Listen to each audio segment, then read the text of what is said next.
What if everything we thought made the Springboks unbeatable was only part of the story? Fans and analysts often point to the famous bomb squad, the relentless kicking game, the rush defense, or the tactical genius of Rassie Erasmus.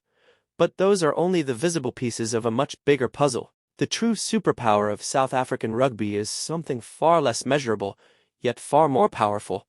It is an emotional commitment that refuses to bend, refuses to surrender, and above all, refuses to lose the collision. That mindset has become the heartbeat of this remarkable team, shaping every tackle, every carry, every defensive stand, and every unforgettable victory. While lineouts can be lost, aerial contests can go against them, and even test matches occasionally slip away, there is one battle the Springboks simply refuse to concede. The collision is more than a physical contest. It represents the identity of the green and gold jersey. Everything else flows from that belief. Their tactics are built upon it, their bench strategy depends on it, and their confidence grows because of it. It is a culture rather than a game plan, and once you understand that, the success of South African rugby begins to make perfect sense. Perhaps no match illustrated this better than the dramatic Rugby World Cup final in Paris in 2023.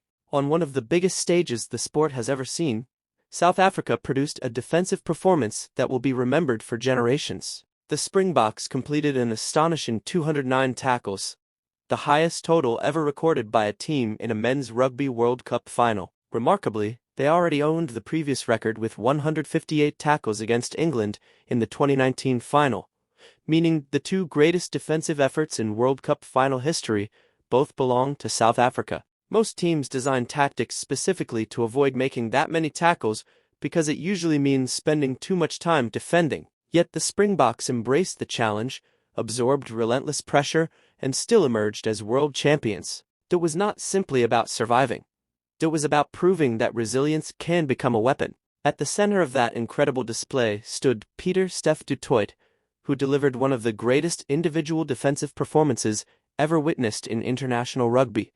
He completed an incredible 28 tackles, smashing the previous World Cup final record held by Richie McCaw, whose mark of 18 had stood for years. Time after time, du Toit targeted the powerful Jordie Barrett, stopping one of New Zealand's biggest attacking threats right on the gain line and disrupting the rhythm of the All Blacks' attack. Every collision became another statement of intent, every tackle another reminder that South Africa would not back down. The final ended with only 23 total points scored, making it one of the lowest-scoring World Cup finals in modern history, but every minute felt like an intense battle of determination, courage, and mental strength. That victory in Paris was only the final chapter of an extraordinary World Cup knockout campaign. Before defeating New Zealand 12-11 in the final, South Africa edged England 16-15 in a nerve-shredding semifinal and survived an unforgettable 29-28 quarterfinal against France. 3 knockout matches,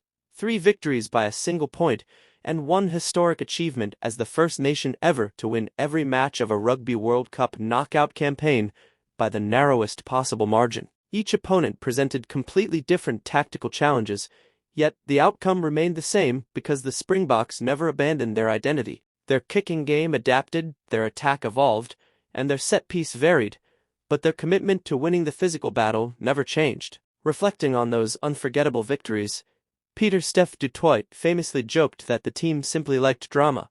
But behind that light-hearted comment was an important truth. Those victories were not built on luck. They were built on an extraordinary belief that, no matter how difficult the circumstances became, someone in green and gold would always find another tackle, another carry, another moment of courage. That same identity continued long after the World Cup celebrations ended. During the 2024 international season, Rassie Erasmus used an incredible 50 different players across just 13 test matches, yet South Africa still won 11 of those games. Even more impressive, both defeats came by only a single point. That remarkable statistic demonstrated something far bigger than squad depth. It showed that the Springboks are no longer dependent on individual stars, because the culture itself is now the greatest player on the field. Every newcomer understands the expectations before wearing the jersey, and every veteran reinforces those standards. Whether it is a first cap or a 100th, the message remains exactly the same. The collision comes first. That philosophy was highlighted once again after a painful defeat at Eden Park in 2025. South Africa struggled early, conceded quick tries, made costly handling errors, and lost important physical battles. For many teams, such a defeat would have left lasting doubts. Instead, just 1 week later, the Springboks produced one of the greatest responses in rugby history by defeating New Zealand 43-10 in Wellington, handing the All Blacks their heaviest ever test defeat after more than a century of international rugby. That extraordinary turnaround perfectly illustrated what separates South Africa from so many other great teams. They may stumble, but they rarely stay down for long. Their setbacks become fuel rather than excuses. So where does this incredible resilience actually come from?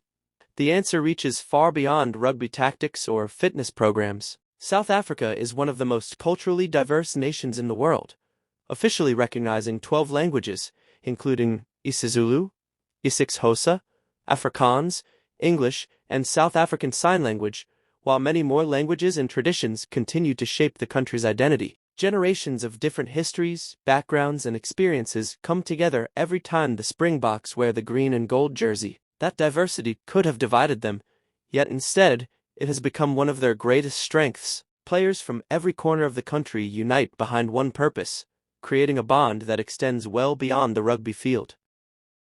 The story becomes even more remarkable when you realize that this mentality was not created overnight.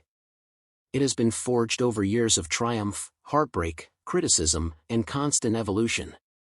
Every generation of Springboks has added another layer to the identity, but under Rassie Erasmus and Jacques Nienaber, that identity became crystal clear. Winning was never supposed to depend on one superstar or one perfect game plan. Instead, every player entering the squad inherited a responsibility to protect something much bigger than themselves. That is why South Africa can rotate dozens of players without losing its competitive edge. The jersey carries the standards, and the players simply uphold them. It is a system built on trust, accountability, and an unwavering commitment to one another. Opponents often spend weeks studying South Africa's kicking patterns, analyzing their defensive shape, and preparing for the impact of the famous bomb squad, but those tactical details only scratch the surface. The real challenge begins when the opening whistle blows and every tackle feels heavier than expected, every ruck becomes a contest, and every carry is met with fierce resistance. It is exhausting to play against a team that treats every collision as if the entire match depends on it.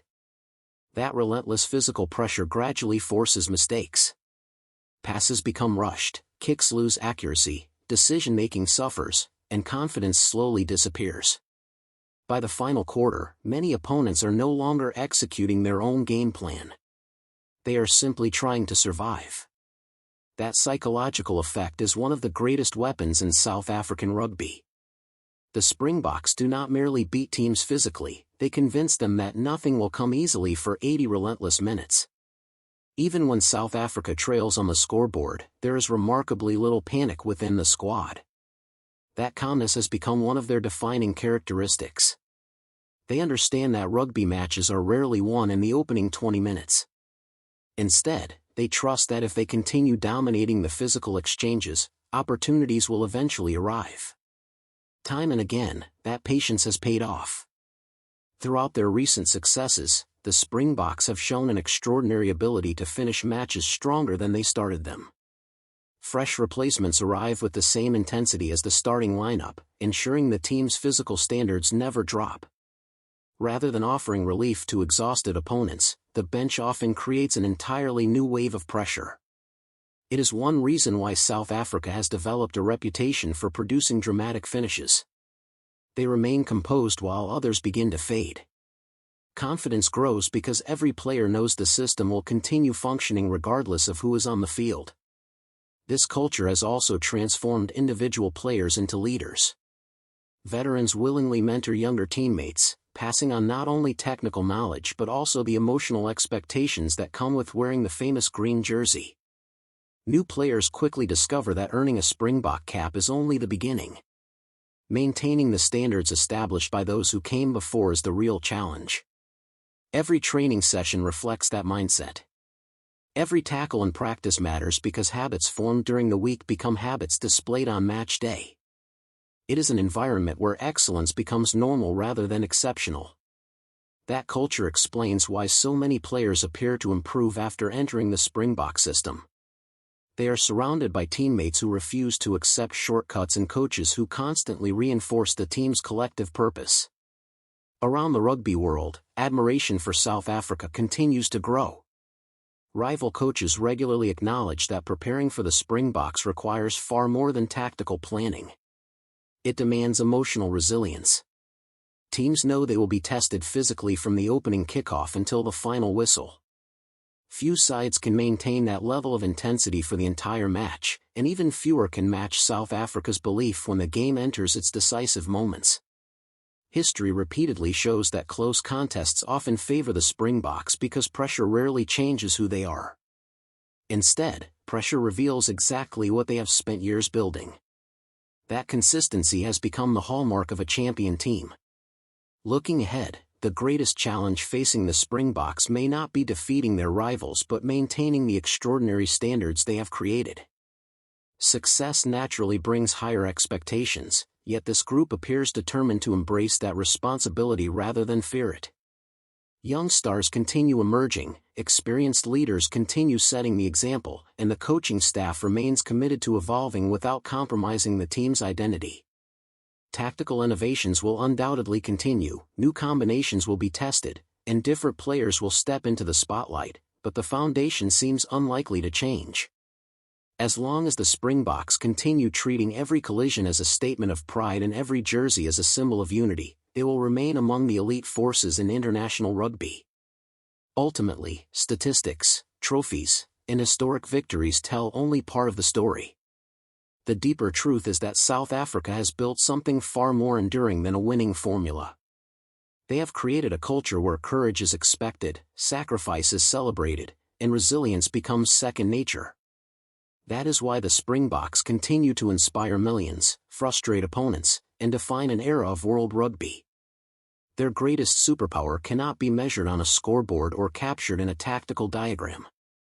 It lives inside the mindset of every player who pulls on the green and gold, and as long as that spirit remains alive, the Springboks will continue proving that true champions are defined not by how easily they win, but by how fiercely they refuse to lose.